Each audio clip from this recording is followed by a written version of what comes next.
کہ قربانی کی روح کیا ہے۔ یہ گوشت اللہ کی بارگاہ میں نہیں پہنچتا۔ ہم سمجھتے ہیں گوشت جو کاٹے ہیں غریبوں کو دے رہے ہیں وہ گوشت پہنچتا، نہ، گوشت نہیں پہنچتا، بالکل نہیں پہنچتا۔ قرآن نے اس کی نفی کی ہے، منع کیا ہے۔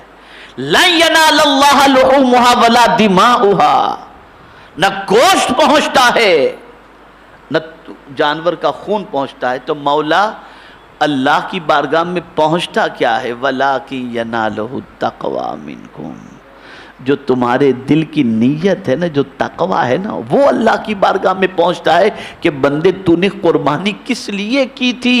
اب 1000 گوشت کھاؤ اور بانٹو، پہنچنے والا نہیں ہے اگر دل میں یہ نیت نہیں کہ مولا تیری رضا اور تیرے قرب کے لیے میں قربانی کر رہا ہوں، کچھ نہیں پہنچے گا۔ جیسے ہماری نماز پتہ نہیں کہاں تک پہنچتی ہے، نہیں معلوم، آئے بس ایک فارمولیٹی کیے چلے گئے۔ اللہ صحیح معنوں میں نماز کی توفیق عطا فرمائے۔ تو قربانی کے مقصد کو سمجھو۔ میری مراد یہ نہیں ہے کہ آپ گوشت کو نہ کھائیں، یہ تو سرکار کا احسان عظیم ہے۔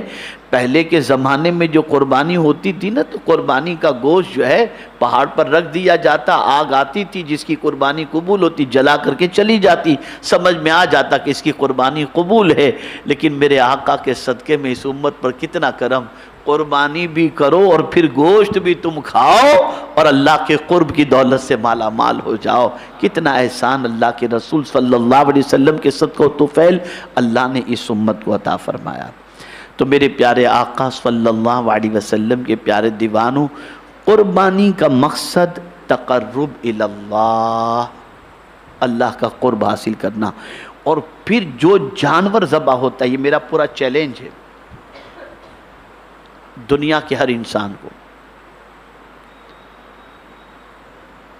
آپ بازار سے روزانہ مٹن خریدتے ہیں، اور مٹن بکرے کا ہی گوشت، اس گوشت کا ذائقہ دیکھیے اور قربانی کے جانور کے گوشت کا ذائقہ دیکھیے، خدا کی قسم دونوں کے ذائقے میں بڑی تبدیلی نظر آئے گی، بڑا فرق نظر آئے گا۔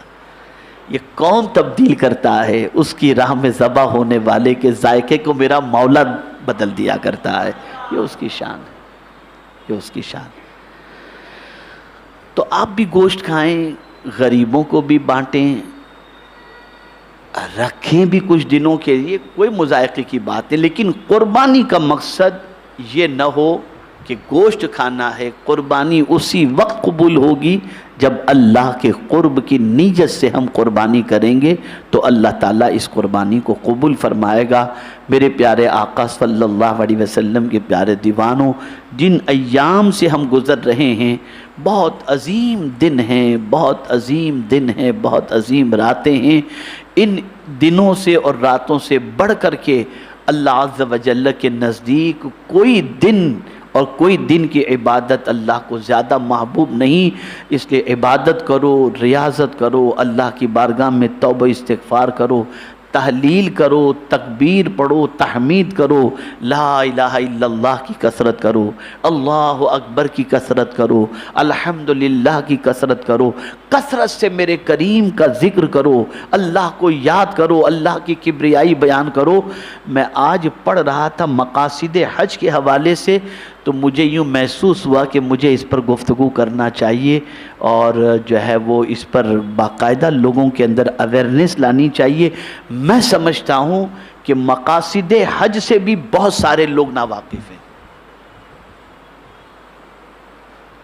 اور جب میں نے آج آیات کی ایک پوری سیریز اس کے بارے میں تلاش کی اور مطالعہ کیا تو میری عقل دنگ رہ گئی۔ ممکن ہے کہ میرے پاس وقت رہا تو ابھی تو حج جو ہے اس کے دن باقی ہیں، بہت سارے پہنچے ہیں، بہت سارے پہنچ رہے ہیں، ہو سکتا ہے کہ شاید اس سے پہلے میں اس پر گفتگو کر سکوں اور یہ کلپ آ جائے، اور جو لوگ حج کے لیے گئے ہیں ان تک یہ کلپ پہنچ جائے، اور شاید وہ حج کریں تو ان کی سوچ بدل جائے اور پھر جو مقصد حج ہے اس کو پیش نظر رکھتے ہوئے وہ حج کے فریضے کو انجام دے سکیں۔ اللہ عز و جل کی بارگاہ میں دعا ہے، رب قدیر آقا کریم صلی اللہ علیہ وسلم کے صدق و طفیل ہم سب کو اپنے اور اپنے محبوب صلی اللہ علیہ وسلم کی رضا کے لیے قربانی کی توفیق نصیب فرمائے اور ہمیں دین متین کی خدمت کی توفیق نصیب فرمائے۔ یاد رکھیں بدھ کے روز یوم عرفہ ہے اور یوم عرفہ کے روزے کی بہت فضیلت ہے، بہت فضیلت ہے۔ اللہ کرے کہ ہم سب اس کی کوشش کریں اور اللہ ہمیں توفیق دے کہ ہم اس کو رکھ سکیں انشاءاللہ۔ تو آپ جہاں کہیں بھی ہوں، میں طلبہ سے بھی گزارش کروں گا کہ پیارے بچوں، آپ لوگ دینی درسگاہ کے اندر علم حاصل کر رہے ہو، آپ لوگوں کے لیے بہت ضروری ہے کہ آپ مستقبل میں نائب رسول بن کر فرائض انجام دو گے۔ ابھی سے سنت رسول کی عادت ہوگی نا تو آگے آپ نائب رسول کے فرائض کو انجام دے سکو گے۔ اس طرح سے نہ بن کر کے رہنا جو لاؤبالی پن میں زندگی گزارتے ہیں، چل رہا ہے یار ٹھیک ہے، میں نے سنا دیا، میں نے یہ کر دیا، میں ایسا میں ویسا۔ اس قسم کے بچے عتاب کے شکار ہوتے ہیں اور لاؤبالی پن میں زندگی گزارنے والے بچوں کا مستقبل تاریک ہوتا ہے۔ آپ قرآن و حدیث کی روشنی میں سمجھنے کی کوشش کریں۔ جو جتنا زمانے طالب علمی میں مؤدب رہا، باادب رہا، بااخلاق رہا اور اچھی طریقے سے علم حاصل کیا، اس کا مستقبل اتنا حسین ہوتا ہے، اتنا تابناک ہوتا ہے کہ مستقبل میں اس کو کسی کا محتاج ہونا نہیں پڑتا، ساری کائنات اس کے پاس اپنی پیاس بجھانے کے لیے آیا کرتی ہے۔ تو ضرورت اس امر کی ہے کہ طلبہ ہوں، عوام ہو یا پھر مبلغین ہوں، سب اپنے آپ کو سنوارنے کی کوشش کریں اور یوم عرفہ کا روزہ رکھنے کی کوشش کریں۔ یہ زمانہ عبادت و ریاضت کا ہے، یہ زمانہ تحمید و تقدیس کا ہے، یہ زمانہ توبہ و استغفار کا ہے۔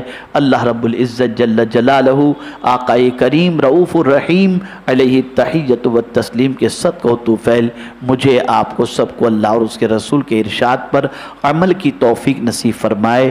وما علینا الا البلاغ المبین۔ میرے پیارے آقا صلی اللہ علیہ وسلم کے پیارے دیوانوں، بلبل باغ مدینہ نے گزشتہ اجتماع میں اعلان کیا تھا، میں بھی آج اعلان کرتا ہوں کہ الحمدللہ شرعی تقاضوں کو سامنے رکھتے ہوئے ہر ایک کی قربانی، یعنی اہل سنت و جماعت کی بات کر رہا ہوں، ہر ایک کی قربانی صحیح طور پر ہو، اس کو پیش نظر رکھتے ہوئے تحریک کی طرف سے قربانی کا حصے کا اہتمام کیا گیا ہے۔ آپ میں سے جو بھی بڑے کے جانور کے اندر حصے والی قربانی میں حصہ لینا چاہتے ہوں، ان سے گزارش ہے کہ آپ مکتبہ طیبہ پر اپنا نام درج کروا دیں، رقم درج کروا دیں۔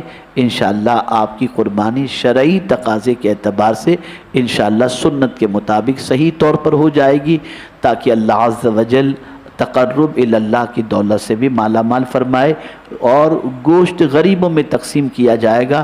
لیکن اگر کوئی مقامی لیول پر بھی کرنا چاہتا ہے، ممبئی لیول پر، تو ہماری بعض برانچز جو ہے وہ اس ذمہ داری کو اچھی طریقے سے نبھاتے ہیں، تو آپ ان کا اعلان سننے کے بعد ادھر بھی آپ حصہ لے سکتے ہیں۔ اور بہتر یہی ہے کہ قربانی اپنے ہاتھ سے اپنی قربانی کریں، وہ بہتر ہے۔ لیکن بسا اوقات یہ ہوتا ہے کہ انسان کی کیپیسٹی بڑے جانور کے خریدنے کی نہیں ہوتی، تو اس کے لیے عوام کی رعایت کے لیے حصے والی قربانی کا اہتمام کیا گیا ہے۔ اللہ مجھ سے آپ سے سب سے وہ کام لے جس سے اللہ بھی راضی ہو اور اس کے رسول صلی اللہ علیہ وسلم بھی راضی ہوں۔ اور یہ بھی یاد رکھیں کہ ماہ ذی الحجہ کے شروع کے عشرے کی راتوں کی عبادت یہ شب قدر کی عبادت کے ثواب کے برابر ہے۔